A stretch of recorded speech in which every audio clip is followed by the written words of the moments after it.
Hi, welcome back to CSS Tips and Tricks. I'm Stu Cricky, and today we're going to be going over how to work locally and a little bit workflow. So let's get started by taking a step back here. I use this program called TextMate, and it's made by MacroMates, and it's an amazing text editor. They don't pay me to say this or anything like that. They're not endorsing me. I'm not endorsing them, but I just find it to be a fantastic text editor that I use. It supports just about every language, and if you want to follow along with some of the steps, I recommend doing the 30-day trial and trying it out for yourself. So now that I got that out of the way, let's talk about getting MySQL installed and start preparing our local development.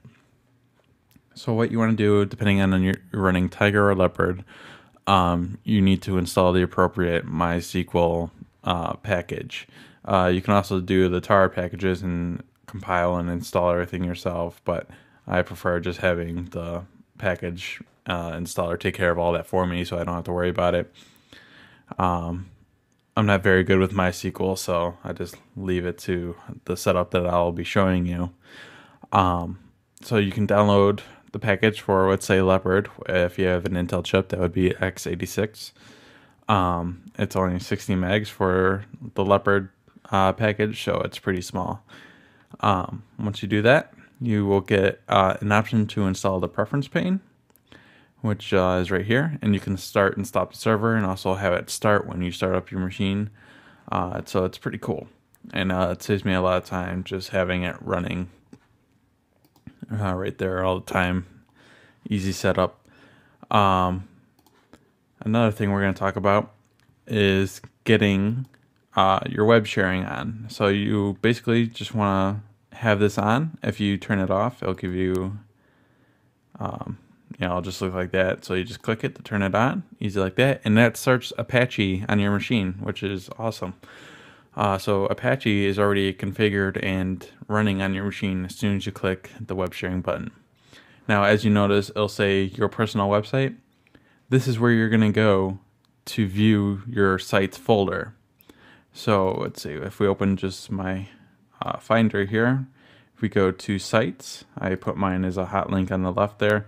As you can see, we have all our sites in there. And so just make sure you have that running and you'll be good to go. You'll be able to start serving static HTML pages right away. So now we got MySQL and Apache taken care of. Let's get PHP installed. This one's real easy. Just cd, which is change directory, into your etc folder /Apache 2. And if we list out everything inside there, you'll see that there's the httpd.config file. If we just open that with TextMate, this is one of the things that I love. If you just type mate and then httpd config, it'll open this in TextMate. And so, as you can see here on the left, we have all these load modules. And I have my PHP 5 module loaded already, but when you look at this, it may look like something like that. And if it does, you just take out that pound symbol and save it, and then you're good to go. I don't have to save that since I already did that. And that's all you need to do to get PHP running. So right there, you could download something like WordPress and install it locally. Because you have PHP installed, you can set it to localhost and set up a database through it through MySQL. You can use the program such as Navicat or SQL Pro or Cocoa SQL. Any of those will set up a database for you with a nice GUI if you prefer that method. So that's pretty awesome right there. And later on, I think we're going to go over maybe some how to install Ruby on Rails, but today we'll just leave it at PHP.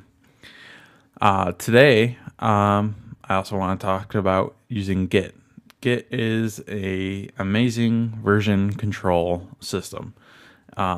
If you're familiar or have heard of Subversion, it's similar in the sense of a version control system, but it ends there. It's very fast. It's just amazing. Check it out. Go to just Google Git, and you can go to their main site there. So if we just do that real quick, you can learn about the Git version control system here. And if you go to downloads, I'll bring you to that page that you just saw, which is OS X. This has a package installer, and you can just install for Leopard right there. Now, again, it's a little harder to get working on Tiger because it's been, made for Leopard here, or at least this installer has been. So, again, this episode is kind of geared towards Leopard users, so upgrade. And then you can do all this fun stuff. All right. So now that we have Git installed, I want to, go over a little bit of the workflow. Now, here's my CSS tips and tricks website. It's on GitHub. GitHub is a place for making Git repositories. This is where all my code is based. So this is like the middleman between me and my server. So now, if I want to make any changes to these files, or if I want to see any changes I did to these files, I can log into GitHub and see what I've done. This is when I commit a file, you have to tell it what the commit was, make a comment about it, and here it is showing you what that is.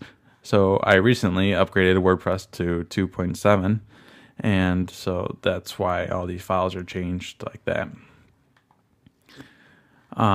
So again, GitHub is pretty cool. It's free to sign up. If you want any private repositories like this one is, it'll cost you a minimum of $7 a month, I believe.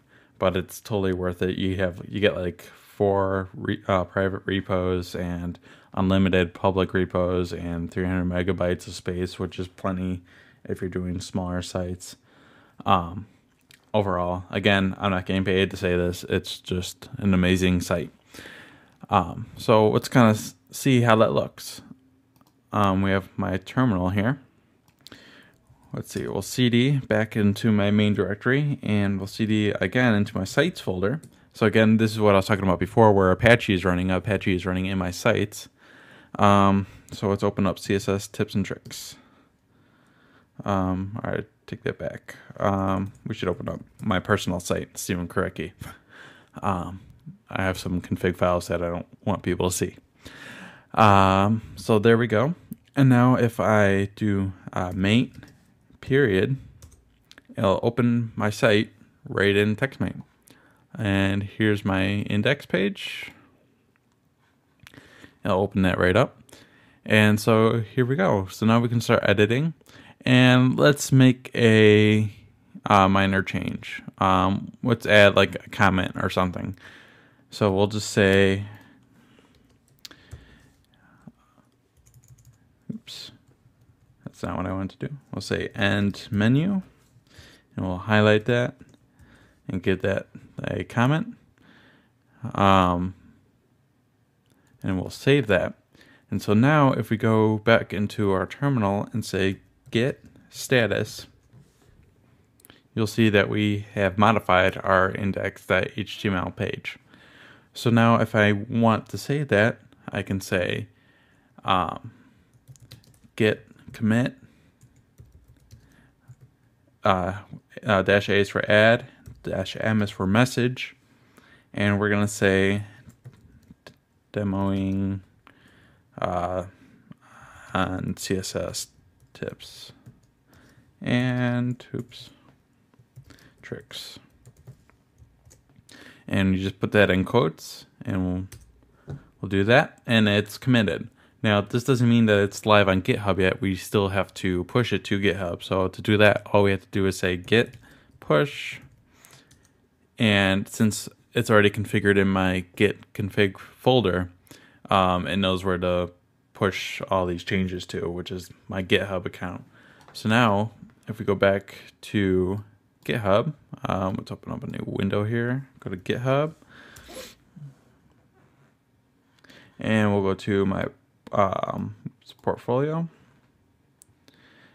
and in here you can see that if we look at my index, it'll say demoing on CSS tips and tricks. So it read that change. Now that won't go live on my server until I log into my server through SSH and pull that change down. So that change will look a lot like this. You just go say git pull, and it will pull the changes back from GitHub. Now it'll say it's already up to date on mine because I just pushed it to there. So there you have it. That's GitHub and working with Git. This is a nice little workflow. It's a lot faster than using FTP. I never once have to touch FTP to get all my files to the live server. I do everything through the command line here, which I know can be intimidating, but working with it a little bit, you'll get used to it fast. And Git is an amazing way to keep track of your sites and everything else. And say something went terribly wrong, you can go to Git and tell it to go back a version or 2 versions or whatever, and you can basically go back in time to when that mistake didn't happen. So again, I can't talk about everything that Git is awesome for, but you should definitely look into it, and it's an amazing control system. And you've also seen a little bit of how I do my workflow. And I'll just show you something real quick here. And this is what it looks like to have all my folders in my sites folder, and here's Apache running right now. So this is live locally on my computer. This is how I designed and developed my whole site. I never once put it on the server until it was done and ready to go. And that was just a simple git, push, pull on the server, and it was done. Also, Git, like I said, is really fast. It's a lot faster than FTP. So if you ever have like big files, Git can probably take FTP time and cut it almost in half, I would say, in some instances. So there you have it. We learned a little bit about the workflow. We learned about working locally. And of course, if you have any questions or comments, you can leave them on the site or email me or talk to me on Twitter or message me on Twitter or whatever you do. And I hope everyone has a great week. A couple other things to talk about. I got a new server. So our CSS tips and tricks is now on a dedicated virtual server with Media Temple. And so we should see some speed performance increases there. And I'm still working out how often I'm going to be doing podcast episodes, since it gets pretty hard to do one every week, but I've been trying to. I'm hoping to work out a situation where if I don't have a podcast, I have a written tutorial as a PDF for download that week. So there should be new content every week, and I hope to start that today. So, again, everyone have a good weekend, and that was just a little announcement I wanted to make on the podcast. So I'll see you all next week, whether it be a tutorial on paper or PDF or whatever, or another podcast. But all right, enjoy.